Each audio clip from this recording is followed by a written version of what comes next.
स्वतंत्रता आंदोलन में बनी रक्त रंजित आहुति की पुकार, वंदे मातरम। रोक लगी गाने पे तो बनी स्वाभिमानी हुंकार, वंदे मातरम। किया स्वराज संघर्ष में आशा का संचार, वंदे मातरम। हमेशा रहेगी आजाद भारत की एकता का श्रृंगार, वंदे मातरम। आज ये उद्घोष, ये समर्पण गीत पूरे कर रहा है अपने सृजन के 150 वर्ष।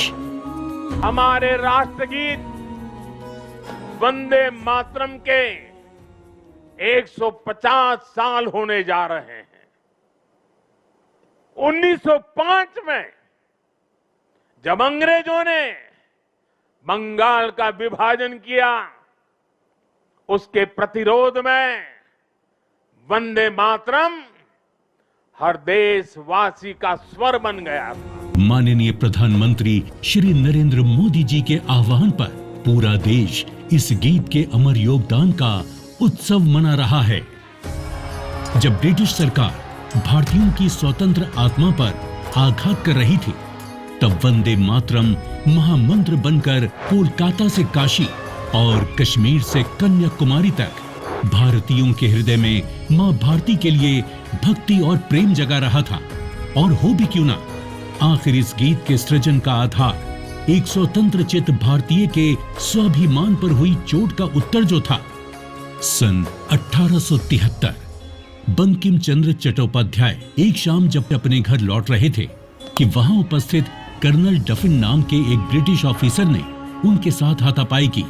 एक उच्च पद के प्रशासनिक अधिकारी होने के बावजूद इस सार्वजनिक अपमान ने बंकिम बाबू को अपने ही देश में गुलामी की असली पीड़ा का एहसास करवाया, और यही घटना वंदे मातरम की रचना का आधार बनी।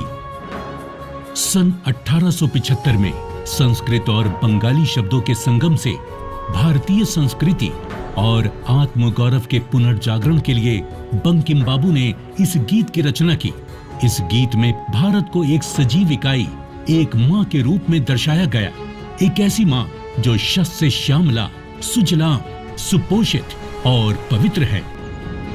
1882 में बंकिम बाबू द्वारा आनंद मठ उपन्यास में यह गीत पहली बार प्रकाशित हुआ और 1896 में रविंद्रनाथ टैगोर ने इसे कांग्रेस के कलकत्ता अधिवेशन में पहली बार गाया।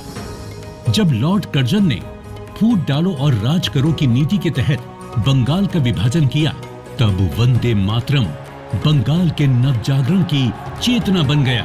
ब्रिटिश सरकार ने गीत पर तुरंत प्रतिबंध लगा दिया, पर भारत प्रतिबंधों के आगे कब झुका है। क्रांतिकारी मतंगनी हाजरा ने 73 वर्ष की आयु में इस नारे के साथ ही गोली खाई। 1907 में मैडम भीकाजी कामा ने जर्मनी के स्टटगार्ट में भारत का पहला क्रांतिकारी झंडा फहराया, जिसकी पट्टी वंदे मातरम के अलंकार से सजी थी। आंध्र प्रदेश में स्वदेशी क्रांति को वंदे मातरम आंदोलन के नाम से जाना जाने लगा।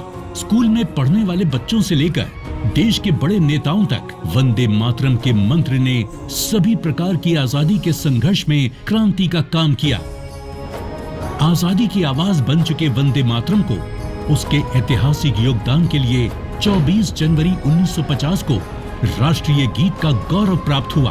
वंदे मातरम ने अपने जन्म से लेकर आज तक भारत की राजनीति, भक्ति और कला को एक संगठित देशभक्ति की दिशा दी है। ये गीत उस मातृशक्ति का आह्वान है जिनकी वंदना में करोड़ों भारतीयों ने अपना जीवन अर्पित कर दिया।